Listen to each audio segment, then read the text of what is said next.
Hi hello guys welcome to our channel Jyothi Ravindra Mora. So ఈ రోజు అయితే మనం ఈ ప్రిన్స్ కట్ బ్లౌజ్ అది కూడా రాజారాణి స్టైల్లో కంప్లీట్ చేసేద్దాము. చాలా లేట్ అయిపోయింది ఐ నో, బట్ ఇవాళ అయితే కంప్లీట్ చేసేద్దాము. సో స్టార్టింగ్ అయితే నేను back part front part already drafting చాలా వరకు చూపించేశాను, మీరు చూసారు. ఇది ఫైనల్గా ఏంటంటే ఇంకా ఎలా వస్తుంది ఏంటి అనేది ఇప్పుడు చూసేద్దాము. జస్ట్ ఇది కట్ చేసేసుకోవడమే. ఫస్ట్ వచ్చేసి ఈ ఎక్స్ట్రా మనం డాట్ కోసం పెట్టిన ఇంచెస్ ఉన్నాయి కదా, నేనైతే 3 ఇంచెస్ పెట్టుకున్నాను. అంతవరకే కట్ చేసుకోవాలన్నమాట మనం. సో పైన పార్ట్ అయితే ముందు కట్ చేయొద్దండి, జస్ట్ ఆ కింద డాట్ వరకు మాత్రం ముందు కట్ చేసేసుకోవాలి. సో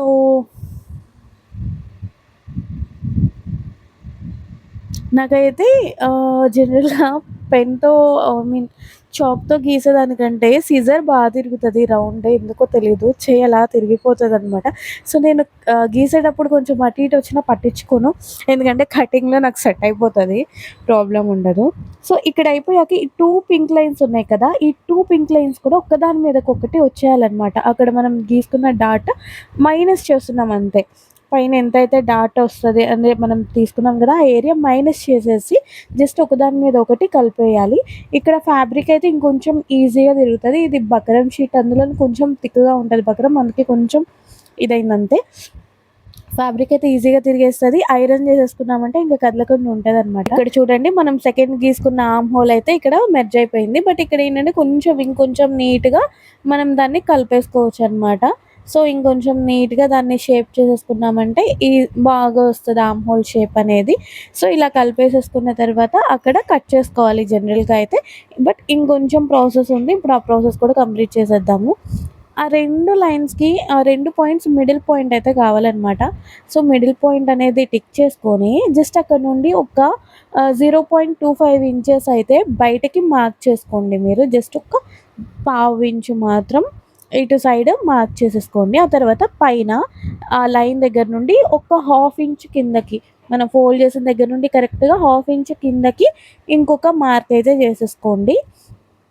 సో ఇప్పుడు ఆ మార్క్, ఇందాక మనం చేసుకున్న మార్క్, ఆ సెంటర్ పాయింట్, ఈ మూడిటికి కలిపి మనం ఇక్కడ ప్రిన్స్ కట్ షేప్ అయితే గీసేసుకోవాలన్నమాట. సో షేప్ అయితే ఇలా వచ్చింది. ఇప్పుడు ఏంటంటే జనరల్‌గా అక్కడ మనం ఫోల్డ్ చేసాం కదా, అది అలా కదలకుండా ఉండడానికి ప్లాస్టర్ అయితే పెట్టేసుకోవచ్చు మనం. ప్రెజెంట్ నా దగ్గర ప్లాస్టర్ లేదు, అందుకే గమ్ పెట్టేస్తున్నా. గమ్ పెట్టేసి నేను ఆ మైనస్ అయిన ప్లేస్‌ని అలాగా మెర్జ్ చేసేసాననమాట. కొంచెం అది ఆరేలోపు ఏంటంటే మనం సైడ్స్ అవి కట్ చేసేద్దాం. ఇప్పుడే గమ్ పెట్టాను కదా, అందుకే కొంచెం టైం తీసుకుంటది ఆరడానికి. ఇప్పుడు టైం ఎంతయింది తెలుసా? 12:30 అయింది.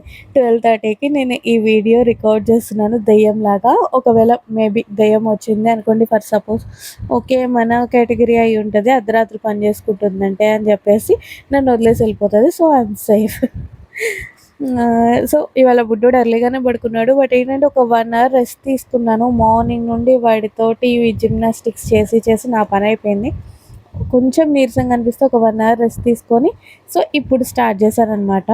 సో ఇప్పుడు ప్రిన్స్ కట్ షేప్ దగ్గర కూడా నీట్‌గా మనం గీసుకున్న 3 డాట్స్ కలిపి గీసుకున్న షేప్ ఉంది కదా, ఆ షేప్ ప్రకారం గీసేసుకోండి. సో ఫైనల్‌గా మనకి ఇలాగొచ్చింది. ఇప్పుడేంటంటే ఇక్కడ చిన్నగా ఏమన్నా షార్ప్‌గా ఏమన్నా అనిపిస్తే అది కట్ చేసేసుకొని మనకి కర్వ్‌గా మంచి కర్వ్ అయితే రావాలనమాట. షార్ప్ ఎడ్జెస్ అయితే లేకుండా కొంచెం నీట్‌గా కట్ చేసేసుకోండి. సో ఇక్కడ ఇప్పుడు ఈ 2 లైన్స్ అయితే ఉంది కదా, అక్కడ పెట్టుకొని పైన లెంత్ సరిపోతుందా లేదో చూసుకోండి. కింద మనం ఆల్రెడీ కటింగ్‌లో మ్యాచ్ చేసేసాం. సో కింద ప్రాబ్లమ్ ఉండదు. పైన చూసుకోవాలి. సో పైకి అలా జరుపుకొని పెట్టుకొని చూసుకోండి. నాకైతే జస్ట్ 0.2, చాలా తక్కువ, పావించు కంటే తక్కువే ఉంటదేమో మేబీ, అంత తేడా వచ్చింది. సో అది కూడా నేను కట్ చేసేస్తున్నాను.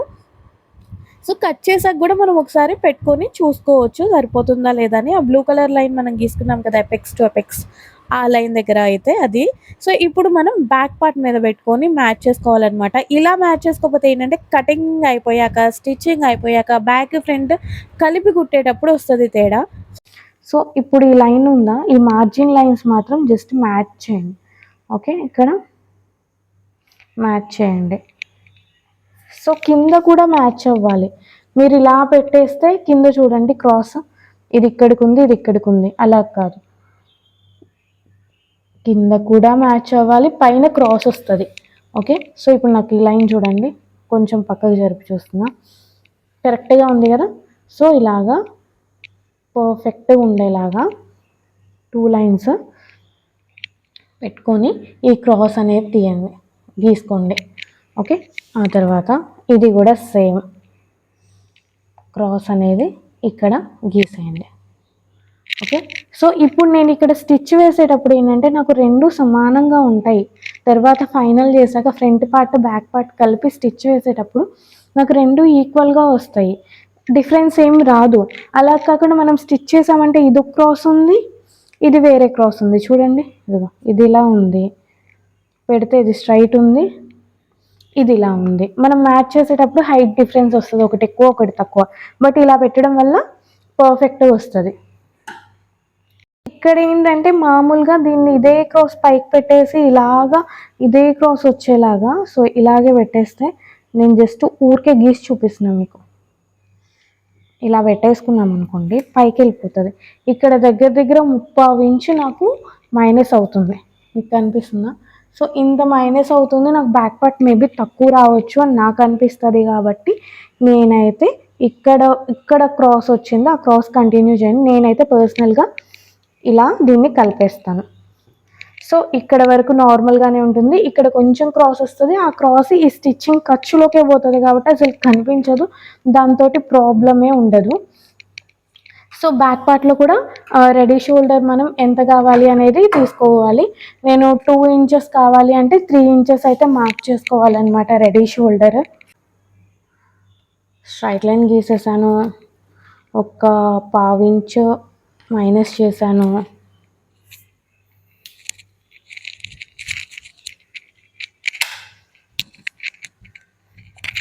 రెడీ షోల్డర్ నాకు 2 ఇంచెస్ కావాలి, నేను 3 ఇంచెస్ మార్క్ చేసేసాను. అండ్ నాకు నెక్ డీప్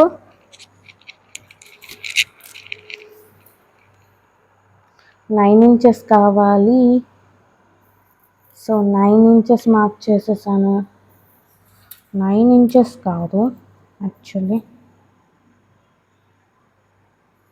10.5 ఇంచ్, 10.5 పెట్టేసుకోవచ్చు.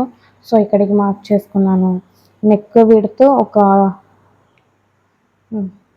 3.5 ఇంచ్ మార్క్ చేసుకున్నాను. సో నెక్ షేప్ ఇది నేను చెప్పాల్సిన అవసరం లేదు, ఏ షేప్ పడితే ఆ షేప్ కాకుండా కొంచెం నీట్గా మనకు వచ్చినట్టు నచ్చినట్టు గీసేసుకుంటే ఒక పని అయిపోతుంది. ఇందులో పెద్ద ఇదేం లేదు.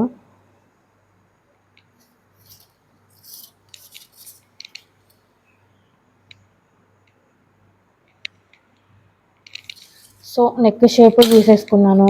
ఇక్కడ చాలామంది నన్ను అడిగే క్వశ్చన్, మనం నెక్ ఇంత మైనస్ చేసేస్తున్నాం ఈ పార్ట్ మొత్తం, నెక్ హైట్ మాత్రం ఇక్కడ నుండి తీసుకుంటున్నాం.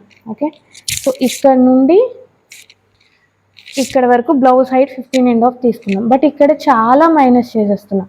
సో మైనస్ చేశాక 14.5 వస్తుంది. 14.5లో మళ్ళీ ఇక్కడ 1/2 ఇంచ్ పోతుంది, 14 పైన 1/2 ఇంచ్ పోతుంది, 13.5 వస్తుంది. సో 13.5 బ్లౌజ్ హైట్ అసలు ఎలా సరిపోతుంది, పైకి వచ్చేస్తారు కదా. ఇలా చాలా డౌట్స్ అడుగుతున్నారు. అస్సలు ప్రాబ్లం ఉండదు, ఇది మనకి తగ్గుతుంది షోల్డర్ దగ్గర టైట్ అవుతుంది. ఇక్కడ హ్యాండ్స్ కింద నుండి చంక భాగం దగ్గర నుండి కిందకి మనకి ఎంత హైట్ పెట్టామో అంతే ఉంటుంది, ఈ హైట్ ఏం మారదు. ఇప్పుడు మనం పైన తగ్గించాం కదా అని హ్యాండ్స్ని పెనెట్రేట్ చేసుకొని పైకి ఏమి వెళ్ళదు కదా. నేను చెప్పింది అర్థమైందా? ఈ పార్ట్ ఈ కింద ఈ హ్యాండ్స్ దగ్గర నుండి ఈ పార్ట్ సేమ్ హైట్ ఉంటుంది, ఇది అస్సలు తగ్గదు. హ్యాండ్స్ కింద నుండే కదా మనకి ఈ హైట్ అనేది వచ్చేది, ఇది తగ్గదు. ఓకే, ఈ పైన పార్ట్ తగ్గడం వల్ల పైన అడ్జస్ట్ అవుతుంది హైట్ అనేది, పైన టైట్ అవుతుంది. ఈ షోల్డర్ పార్ట్ దగ్గర మనకి టైట్ అయిపోతుంది. సో టైట్ అయినప్పుడు ఏంటంటే ఆ షోల్డర్స్కి ఫిట్ ఉంటుంది, అటు ఇటు జారిపోదు. నేను చెప్పింది అర్థమైందా మీకు? ఈ హ్యాండ్స్ పార్ట్ దగ్గర నుండి ఈ కింద పార్ట్ ఏదైతే ఉందో అది అస్సలు తగ్గదు, మనకి యాజ్ ఇట్ ఈజ్ ఉంటుంది. మనం పైన తగ్గించాం కదా అని ఇది పైకి జరుగుతుందా? ఈ హ్యాండ్స్ది ఇదంతా పైకి ఎలా జరుగుతుంది? జరగదు కదా. దీని ప్లేస్ ఏంటి? హ్యాండ్స్ కింద చంక భాగం దగ్గర అక్కడే ఉంటుంది. ఓకే, అక్కడ నుండి పైకి లేదు, సేమ్ అక్కడే ఉంటుంది. కాబట్టి ఈ హైట్ అసలు మారదు. మనకి హైట్ మారేదల్లా పైన ఈ నెక్ షోల్డర్ పార్ట్ దగ్గర ఇది షోల్డర్ లూజ్ ఎంతైతే వస్తుందో అది మనం మైనస్ చేసాము. ఇలా బ్లౌజ్ పట్టుకుంటే చూడండి ఇది లూజ్ వస్తుందా, సో ఇది మైనస్ చేస్తున్నాను. ఓకేనా, ఇది మైనస్ చేస్తుంది. సో ఇది మైనస్ అవ్వడం వల్ల ఇబ్బంది ఏమి ఉండదు. బ్లౌజ్ హైట్ అయితే అస్సలు మారదు. నేను ఆల్రెడీ చాలా బ్లౌజెస్ స్టిచ్ చేశాను. 13.5 హైట్ వస్తుంది నాకు, అండ్ హైట్ అయితే చాలా పర్ఫెక్ట్గా వస్తుంది. నేను మీకు ఫర్దర్ వీడియోస్లో కూడా షేర్ చేస్తాను. సో ఇదైతే ఇంతవరకే. ఇంకా మనం యాజ్ ఇట్ ఈజ్ ఇందాక అది ఎలా కట్ చేసేసుకున్నామో ఇది కూడా కట్ చేసేసుకోవడమే. అండ్ వన్ మోర్ థింగ్, నేను ఫ్యాబ్రిక్ మీద చూపించకుండా బక్రమ్ షీట్ మీద చూపించడానికి మెయిన్ రీజన్ అయితే ఇదే. ఇప్పుడు మనం ఈ కట్ చేసుకున్న పీసెస్ ఫ్యాబ్రిక్ మీద పెట్టి ట్రేస్ చేసుకునేటప్పుడు ఒక 1/2 ఇంచ్ మార్జిన్ అయితే యాడ్ చేసుకోవాలన్నమాట. సో అది ఎక్కడ యాడ్ చేయాలి ఏంటి అనేది ఇప్పుడు చెప్తాను. సో ఇలా ట్రేస్ చేసేసుకున్నాక మనం స్టిచ్ వేసే వైపు ప్రిన్స్ కట్ జాయింట్కి స్టిచ్ వేస్తాం కదా, ఆ స్టిచ్ వేసే వైపు స్టిచ్ కోసం ఒక 1/2 ఇంచ్ లేదా 1/4 ఇంచ్, అంటే మనం ఎంత వేస్తామనేది మనకు ఐడియా ఉంటుంది కదా, సో దాన్ని బట్టి ఒక మార్జిన్ అయితే యాడ్ చేసుకోవాలన్నమాట ఎక్స్ట్రా. సో అది స్టిచ్కి పోతుంది అనమాట, స్టిచ్ మార్జిన్ కోసం పోతుంది. సో ఒక సైడ్ వేసుకుంటే సరిపోతుందా అంటే అస్సలు కాదు, 2 సైడ్లు మార్జిన్కి పోతుంది కదా స్టిచ్కి. సో 2 సైడ్స్ కూడా మనం వేసేసుకోవాల్సిందే. సో ఇలాగా మనం ట్రేస్ చేసేసుకొని నీట్గా ఇటు సైడ్ మార్జిన్ అయితే యాడ్ చేసుకోవాలన్నమాట. ఇక్కడ మనం ప్రతిసారి క్లయింట్స్కి బ్లౌజ్ స్టిచ్ చేసేటప్పుడు బక్రమ్ కట్ చేసుకొని తర్వాత ఫ్యాబ్రిక్ మీద మార్జిన్ యాడ్ చేసి ఇదంతా పెద్ద హెడేక్ కదా అనిపించవచ్చు. హెడేకే. నేనైతే ఈ ప్రాసెస్ అసలు ఫాలో అవ్వను. నేను ఫ్యాబ్రిక్ మీదనే అలాగా మార్జిన్ యాడ్ చేసుకొని కూడా కట్ చేసే ప్రాసెస్ అయితే నేను చేస్తానన్నమాట. ప్రతిసారి ఇలా మనం బ్లౌజ్ బక్రమ్ మీద కట్ చేసుకోలేం కాబట్టి.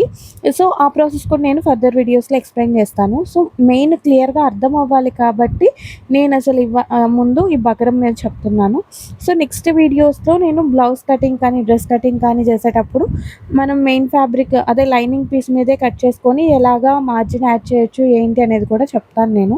సో ఇప్పుడు ఇటువైపు కూడా మనం స్టిచ్ వేసే వైపు యాడ్ చేసుకుంటే సరిపోతుంది అనమాట.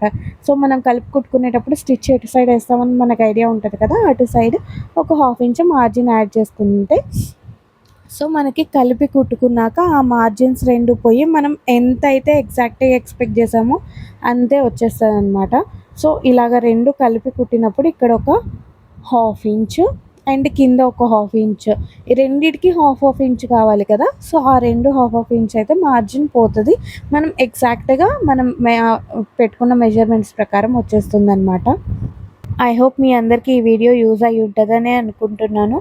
ఫర్దర్గా అయితే చాలా ట్యూటోరియల్స్ రాజారాణి స్టైల్లో అయితే మన ఛానల్లో రాబోతున్నాయి. సబ్స్క్రైబ్ చేసేయండి. Straight cut kurti or palazzo pant, ఈ రెండిట్లో ఒకటి ప్లాన్ చేస్తున్నాను. మీకు ఏది కావాలి అనేది కామెంట్ చేయండి. ఆ రెండిట్లో ఒకటైతే పక్కాగా నెక్స్ట్ వీక్ లోపు అప్లోడ్ అయిపోతుంది.